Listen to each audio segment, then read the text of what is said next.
Le ministre de l'Emploi, de la Jeunesse et des Sports procède à la remise des financements aux promoteurs du projet Meshroui Mustaqbali. L'agence Taazour démarre la deuxième phase de transfert cash au profit de 210 000 ménages. Bonsoir et merci de vous joindre à nous. L'actualité parlementaire pour démarrer ce journal. La conférence des présidents de l'Assemblée nationale réunie aujourd'hui en présence du ministre de la Culture, de l'Artisanat et des Relations avec le Parlement, le Mohamed Ben Naïm, a renvoyé à la commission spécialisée le projet de loi fixant statut des membres de la sécurité civile. La commission discutera du projet de loi avant de le soumettre au débat en séance plénière pour adoption.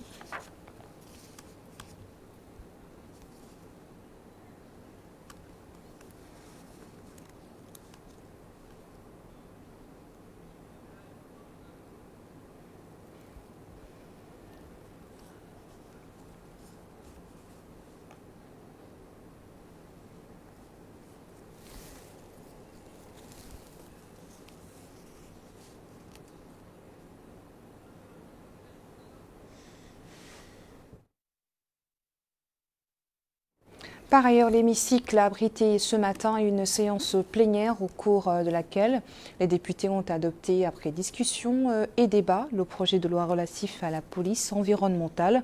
Ce document se subdivise en 31 articles répartis sur 3 chapitres. Abdullah Damaba nous en dit plus. Au menu de cette séance plénière tenue sous la présidence du président de l'Assemblée nationale, Cheikhoul Baya, l'examen du projet de loi numéro 033-2020 relatif à la police environnementale. Les parlementaires se sont tour à tour exprimés. Ils ont mis en avant l'importance de ce projet de loi qui constitue, disent-ils, une étape importante pour ce secteur afin qu'il soit apte à relever les défis auxquels il est confronté, ce par la mise en place d'une police environnementale. Ils ont aussi appelé à mettre à la disposition du secteur de l'environnement des moyens humains et financiers nécessaires pour accomplir les tâches au profit du développement du pays, de la sécurité et santé des habitants.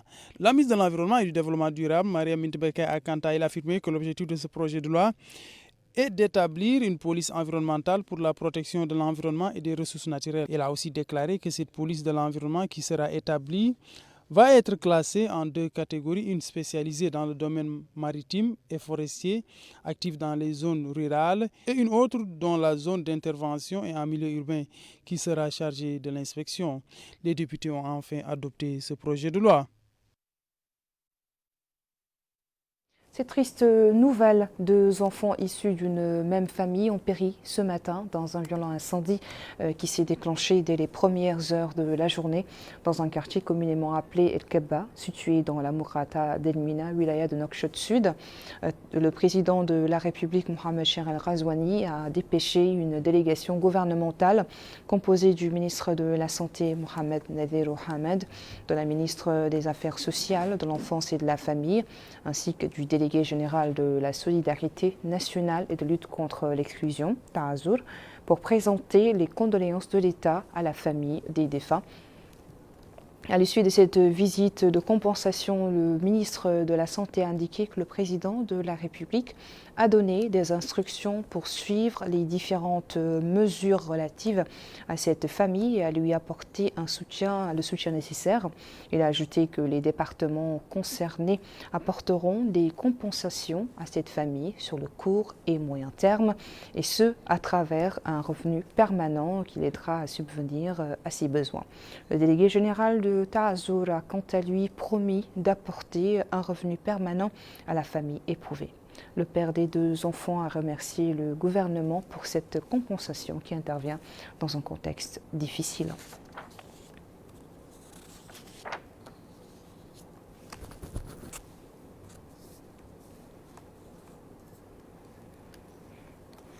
Prendre des décisions, c'est bien. S'assurer de leur application, c'est encore mieux. C'est justement ce que la ministre du Commerce, de l'Industrie et du Tourisme a fait en effectuant ce matin une visite au niveau de certains commerces de Nouakchott. Nahar Hamed Meknes voulait s'assurer que les prix arrêtés de façon consensuelle avec les importateurs sont bien appliqués. Amina Khlil. Nous sommes au cœur de la capitale Nouakchott, plus précisément au marché des produits alimentaires, où se réunissent les fournisseurs, les grossistes et les petits commerçants. La réduction des prix de denrées de première nécessité commence par là. Ces prix qui ont fait l'objet récemment d'importantes réductions de la part des autorités nationales. Ce vendeur en détail s'exprimant à notre micro a déclaré, je le cite, « Nous avons entendu hier les nouveaux prix révélés par le ministère. Nous avons appliqué cette nouvelle grille tarifaire auprès de nos clients et à vrai dire, nous croyons que les prix des denrées de première nécessité doivent être fixes et maintenus à l'abri de l'anarchie du marché. Aujourd'hui, en début de semaine, j'arrive chez les fournisseurs pour alimenter ma boutique. On me dit que les produits, objets de cette réduction, sont indisponibles ou en rupture de stock. Tous les produits que nous cherchons sont proclamés manquants et un seul fournisseur, en gros, a voulu nous vendre ses produits avec le prix de vente en détail. Ce citoyen mentionne qu'il a entendu parler d'une baisse des prix, mais qu'une fois au marché, ils ont fait l'objet d'ironie de la part des commerçants qui proclamaient que les prix d'achat proposés n'étaient que des prix de la télévision et qu'ils n'étaient pas liés à la réalité. Nous n'avons donc constaté, dit-il, aucun changement concernant les prix des produits alimentaires. Une autre citoyenne dit que ses espoirs se sont heurtés à une réalité à laquelle elle ne s'attendait pas. Elle dit que les commerçants n'ont pas diminué les prix, au contraire qu'ils les ont augmentés. Nous sommes arrivés ici, dit-elle, plein d'espoir, suite à la tenue du congrès. Je croyais que les prix allaient baisser considérablement, ce qui n'a pas été le cas. Et pour s'assurer de l'application stricte des nouvelles réductions des prix d'un certain nombre de produits alimentaires de base et de leur sortie de l'anarchie du marché, la ministre du Commerce, de l'Industrie et du Tourisme, Mme Nahamet Hamdi Ould Mouknas, en compagnie du wali de la wilaya de Nouakchott-Ouest, a effectué une visite sur le terrain au marché de la Muqata'a de Tafraghzena. La ministre a sillonné les différentes boutiques et magasins de vente de produits alimentaires, en gros et en détail, de ce marché que l'on considère le plus grand de la capitale. La ministre a vérifié le lancement effectif de l'application de la décision, a surveillé le lancement effectif de l'application de la décision de réduction du prix de nombre de produits alimentaires de base, tels que l'huile, le riz, le blé et le sucre. Le directeur de protection du consommateur au ministère du Commerce, de l'Industrie et du Tourisme, M. Mohamed Mustafa Ould Adaya, a déclaré dans un mot pour l'occasion que cet accord est d'une importance majeure, surtout dans les circonstances actuelles, et qu'il demande aux citoyens d'appeler les numéros de service de protection du consommateur au niveau de Nouakchott et dans toutes les wilayas si jamais ils constatent des infractions à ce sujet. Il a en outre affirmé que les décisions concernant la réduction des prix seront strictement appliquées et respectées si gouvernement et citoyens collaborent étroitement et que le citoyen doit dénoncer sans retarder toute tentative de vente irrégulière.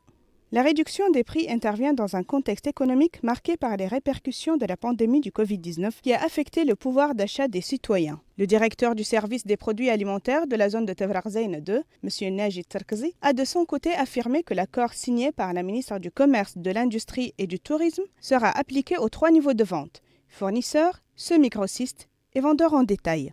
Il a par ailleurs affirmé qu'en ce qui concerne le riz mauritanien, on arrivera à un consensus avec le ministre du Développement rural pour protéger le riz national et assurer sa présence dans le marché local, et de l'autre côté, protéger l'agriculteur mauritanien et les distributeurs. Cette étape traduit la volonté ferme des pouvoirs publics de protéger le pouvoir d'achat du citoyen et aussi la durabilité de l'approvisionnement du marché local en produits alimentaires de base. La dernière vague de la première étape de Meshroui Moustaqbali, qui a constitué la remise des financements aux récipiendaires, a eu lieu aujourd'hui dans la Muqata'a de Ksar.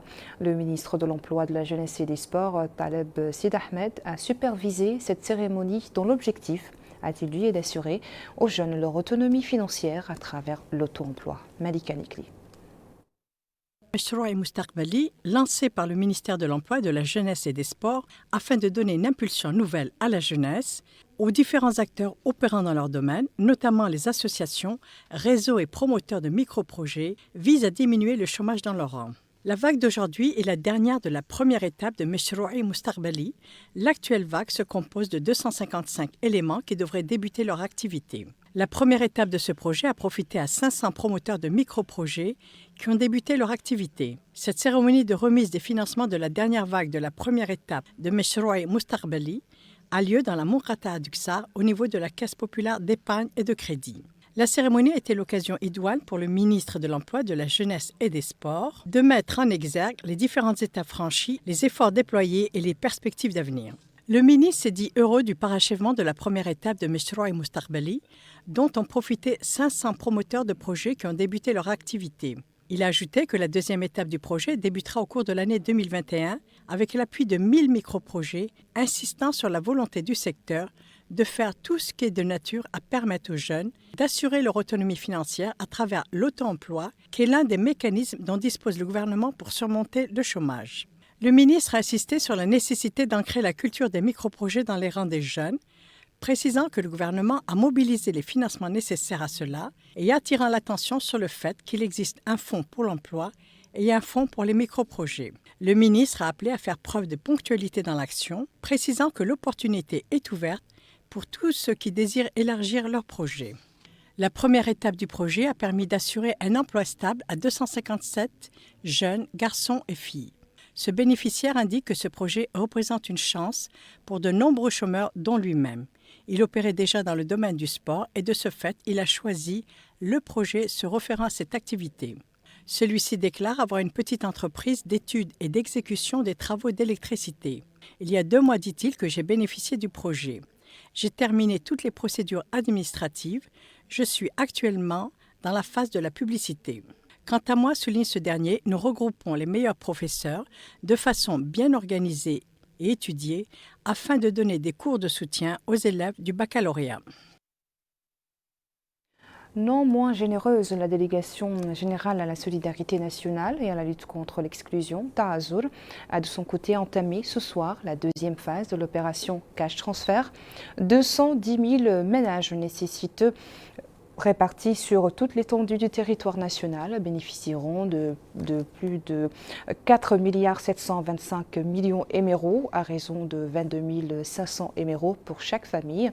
L'opération qui vise à améliorer le pouvoir d'achat des ménages les plus vulnérables afin d'atténuer l'impact des mesures de lutte contre la pandémie Covid-19 a été lancée à partir de la Mourata de Toujnine à Nouakchott Nord. 70 000 ménages parmi les bénéficiaires recevront, en plus de transferts conjoncturels, d'autres transferts réguliers dans le cadre du programme Takafoul. Ces ménages sont passés de 30 000 en 2019 à plus de 70 000 aujourd'hui. Et pour plus d'informations sur cette opération, nous avons invité aujourd'hui dans le studio voisin le secrétaire général de la délégation à la solidarité nationale et à la lutte contre l'exclusion, Taazour, Monsieur Samba Oul Salem. Bonsoir, Monsieur le secrétaire général. Bonsoir. Alors, dites-nous, 210 000 ménages nécessiteux vont donc bénéficier de cette deuxième intervention de votre institution. Quels sont les critères qui aujourd'hui ont présidé au choix de ces familles? Les critères de sélection pour les ménages pauvres devant profiter de cet appui, c'est tout d'abord les critères de pauvreté, basés sur des critères bien définis par notre outil de ciblage qui est le registre économique. Nous avons donc un niveau de pauvreté et c'est le niveau de pauvreté qui est déterminé, qui est préconisé pour déterminer les ménages les plus pauvres.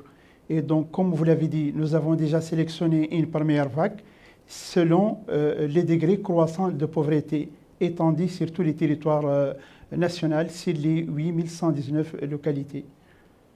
Alors, est-ce que cette deuxième opération englobe de nouveaux foyers, par exemple, qui avaient été omis pour la première fois, D'une façon générale, c'est les mêmes bénéficiaires.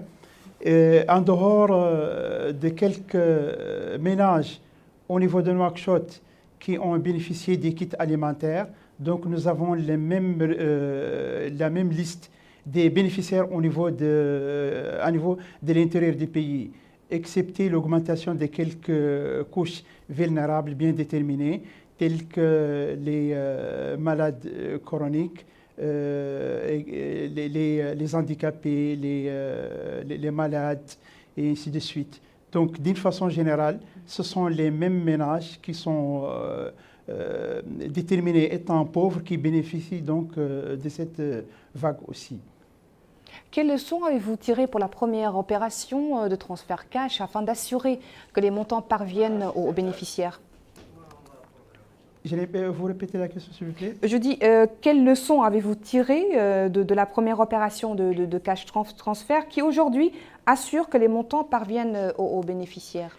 En fait, nous avons un outil de suivi très fiable qui nous permet de suivre en temps opportun les niveaux d'exécution, les ménages un à un, les payeurs. Et donc, chaque ménage, à un instant T, peut être suivi.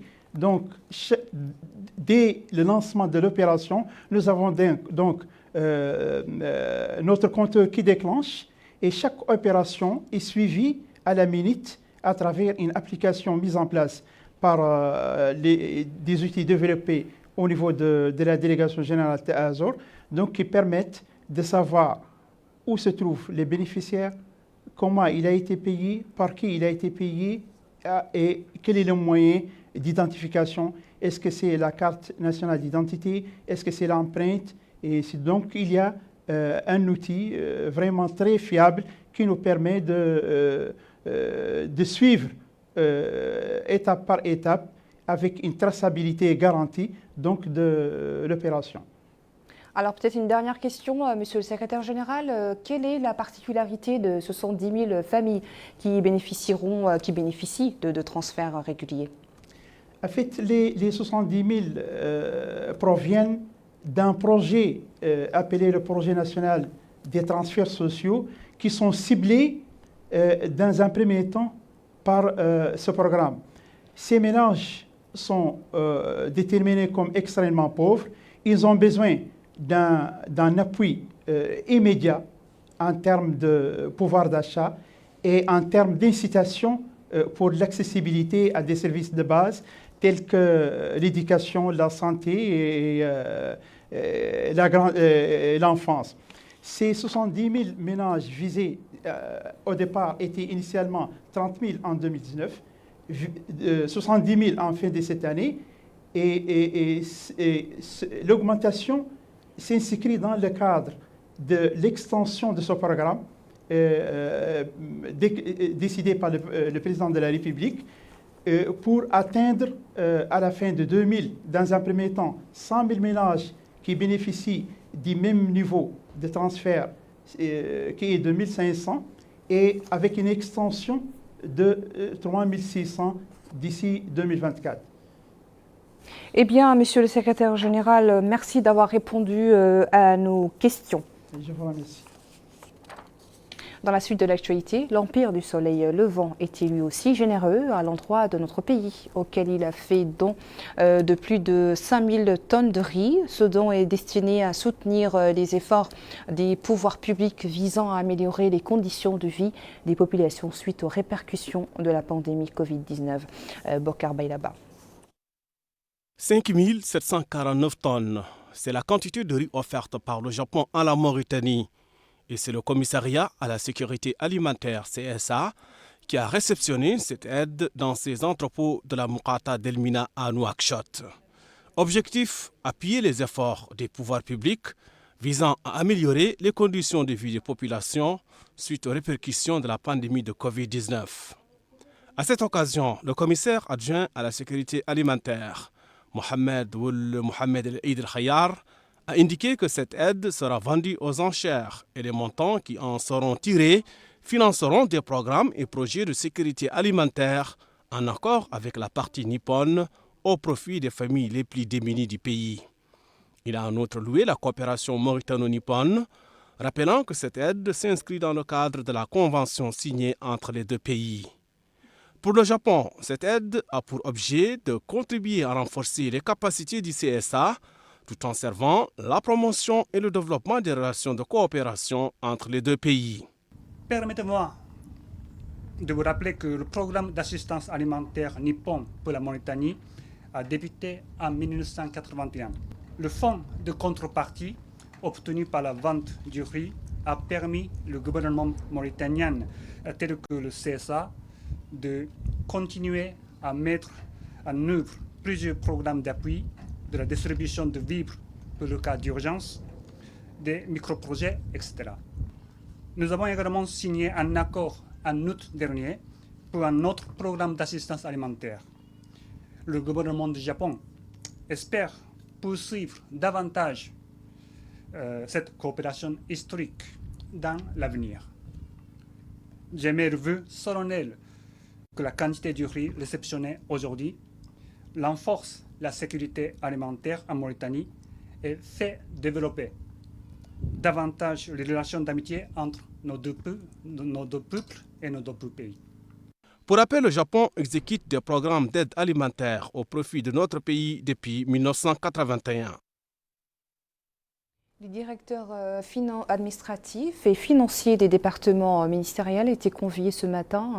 Supervisant les travaux de cette rencontre, le conseiller du Premier ministre chargé des affaires administratives, Mohamed Ould Hamid, a indiqué que le gouvernement a décidé d'organiser ce forum afin de hisser l'appareil administratif pour qu'il puisse mener à bien les tâches qui lui sont assignées, soulignant qu'elle nécessite des compétences techniques et des comportements découlant des valeurs de la République susceptibles de servir les citoyens.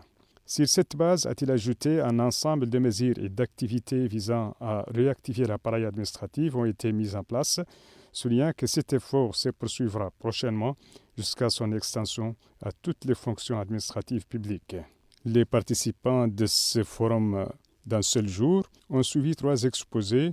Le premier traite de la question de la gestion des ressources humaines de l'État, co-présenté par le conseiller du Premier ministre en charge des affaires administratives et le directeur général de la fonction publique. Le deuxième exposé a porté sur la passation des marchés publics et présenté par le président de la Commission nationale de suivi des marchés publics. De 417. Nous avons aujourd'hui 699 cas actifs, dont 635 asymptomatiques, 40 avec des symptômes légers et 24 avec une situation critique. La répartition de nouveaux cas par Mugata'a, 3 ont été enregistrés à Djigani, 1 à Nema, 1 à Tmbatra, 1 à Kifa, 1 à Mbagne, 2 à Arkiz, 2 à Shingiti, un nouveau cas à Oksar, 6 à Tevrakzena, 2 à Arafat, 2 à Almina et 2 nouveaux cas ont été enregistrés à Riyad.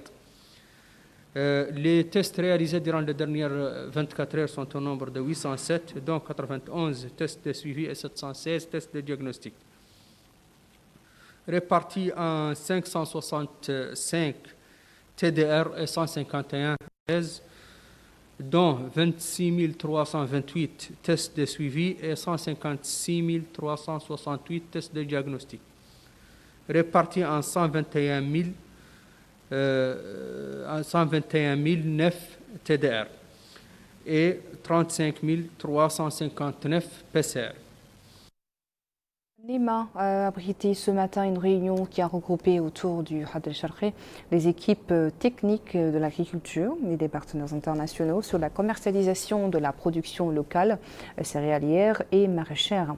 Cette réunion était destinée à étudier les meilleures voies de commercialisation des légumes produits localement. Mohamed Rakat. Dans le cadre de la politique menée par le gouvernement visant à atteindre une autosuffisance dans l'agriculture, notamment la production locale céréalière et maraîchère, le wali du Had el-Sharqi, Abdullahi Oullawa, a tenu ce matin une réunion renfermant des équipes techniques de l'agriculture et des partenaires internationaux de la Mauritanie en matière agricole. L'occasion pour le wali de préciser que cette réunion vise à mettre en place un mécanisme rationnel qui prenne en compte les intérêts à la fois de l'agriculteur, du commerçant et du consommateur, afin d'éviter la perte du produit national de l'agriculteur, de promouvoir la productivité, afin de parvenir au développement local de la wilaya. La superficie affectée cette année à la culture maraîchère a quadruplé. Donc ces régions comprennent des producteurs, aux consommateurs, en passant par les transporteurs. Et cette année, nous avons connu une bonne année, avec une augmentation de superficie de la production, qui est estimé à 30 hectares et on est à 120 hectares cette année, soit 4 fois la superficie. Donc, il y a lieu de voir comment on peut couler ces produits. Il est vrai que la pandémie du coronavirus a démontré que l'indépendance de tout pays dépend de son autosuffisance dans l'agriculture. À Alleg, le conseil régional a fourni des aides aux autorités sanitaires de la wilaya dans le but de contribuer à la lutte contre le coronavirus et sa propagation. Amina Khalid. En marge de la session ordinaire du Conseil régional de la Wilaya du Brakna, dont les travaux ont débuté aujourd'hui pour examiner le plan de développement pour l'année 2021 au niveau de la Wilaya, le Conseil régional du Brakna a offert un appui aux services sanitaires de la Wilaya sous forme de quantité de produits désinfectants, tenues de protection et appareils permettant de relever la température à distance, en plus de plus de 20 000 masques de protection destinés à l'usage au sein des institutions pédagogiques de la Wilaya. Différents centres et points de santé seront également bénéficiaires de cet appui qui entre dans le cadre des opérations de mobilisation et de sensibilisation que mène la région du Brakna. S'exprimant pour l'occasion, le président du conseil régional du Brakna, M. Mohamed Mustafa Ould Mohamed Mahmoud, a déclaré que c'est la 3e opération de distribution menée par les régions du Brakna afin de contribuer efficacement aux efforts du gouvernement visant à lutter contre la pandémie du Covid-19. Ce sera, dit-il, la 2e fois que cette distribution couvre tous les points de santé au niveau de la Wilaya et la 2e fois également que les élèves du lycée et du collège sont bénéficiaires de cette distribution. Cette opération a donc plus d'ampleur puisqu'il s'agit de plus de 20 000 masques distribués après 7 500, ensuite 10 000, ce qui rend donc le cumul de ces aides assez considérable. Nous espérons, dit le président du Conseil, que la pandémie soit bientôt finie. Mais nous affirmons que nous allons continuer nos contributions en fonction de nos moyens. J'aurais préféré, poursuit le président du conseil régional du Brakna, que cette aide soit octroyée dans le cadre de projets de développement local. Mais, pour l'instant, la priorité est à la préservation de la vie et la santé des citoyens. Cette opération entre dans le cadre d'autres opérations similaires qu'a mené le conseil régional du Brakna afin de contribuer aux efforts visant à limiter la propagation du coronavirus dans notre pays. Les prix des denrées de première nécessité à Kaidi sont revenus à la normale, assurent les commerçants. Un grand soulagement pour les consommateurs qui ont apprécié la décision gouvernementale de stabiliser les prix de denrées alimentaires. Abdullah Damaba. Le principal marché de la ville de Kaidi est bien approvisionné en denrées alimentaires. Un tour au sein de certains commerces témoigne du niveau d'approvisionnement et aussi de la situation des prix des denrées qui sont commercialisées sur les lieux. Le vice-président de la Fédération des commerçants de Kaidi a déclaré que cette ville est située sur une zone frontalière, ce qui est à l'origine d'une concurrence entre les commerçants au profit des consommateurs, ce qui conclut-il peut-être à l'origine d'une baisse des denrées.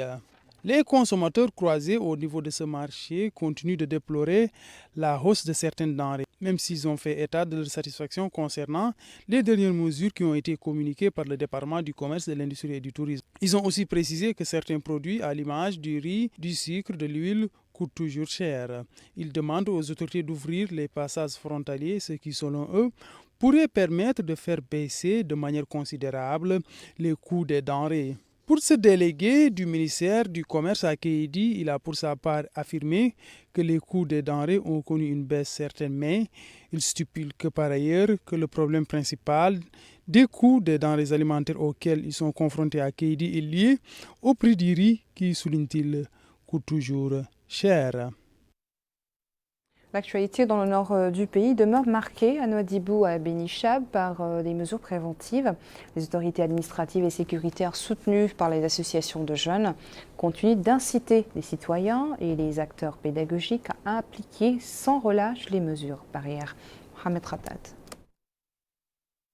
La Muqata'a de Beni-Chab et ses activités commerciales dynamiques dans un contexte de coronavirus dont les populations sont fort conscientes et prennent les mesures préventives très au sérieux, appliquant gestes barrières et distanciation sociale. Les clients qui viennent s'approvisionner chez nous, dit ce commerçant, portent des masques bien passés. Chaque semaine, une équipe désinfecte les écoles. Comme quoi, à Beni-Chab, la situation est sous contrôle. Le lycée d'excellence de Nouadhibou, dans le quartier des agriculteurs, impose à ses 490 collégiens et lycéens un train de mesures préventives draconiennes. Se laver les mains au savon, porter son masque et s'asseoir à 2 par table pour respecter la distanciation sociale dans les 20 classes de l'établissement. Chaque matin, disent ses élèves, l'école nous distribue des masques et met à notre disposition du savon pour se laver les mains et nous ordonne l'espacement physique. Dès le premier jour, les dispositifs sanitaires étaient déjà là, dit ce responsable, la direction régionale ayant mis à disposition une quantité de masques que nous remettons chaque jour aux élèves qui n'accèdent pas aux classes sans avoir pris les mesures préventives convenues.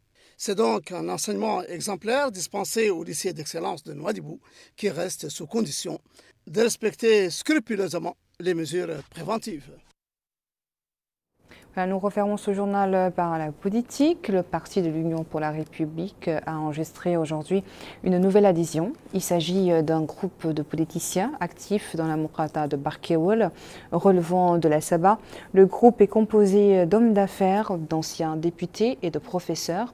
Le président du groupe, Seïd Moussa Dede, a indiqué que leur adhésion découle de leur conviction du programme de l'UPR et ses objectifs basés sur la justice, sur la légalité, la tolérance, objectifs, a-t-il dit, qui sont traduits dans le programme Mes engagements du président de la République, Mohamed Chirel Razouani.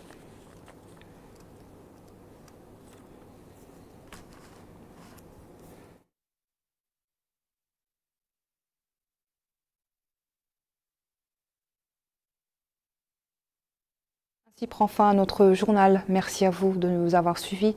Le rappel des principaux titres. Une délégation gouvernementale présente les condoléances du président de la République à la famille de 2 enfants décédés ce matin dans un incendie. Le ministre de l'Emploi, de la Jeunesse et des Sports procède à la remise des financements aux promoteurs du projet Meshoui Moustarbali.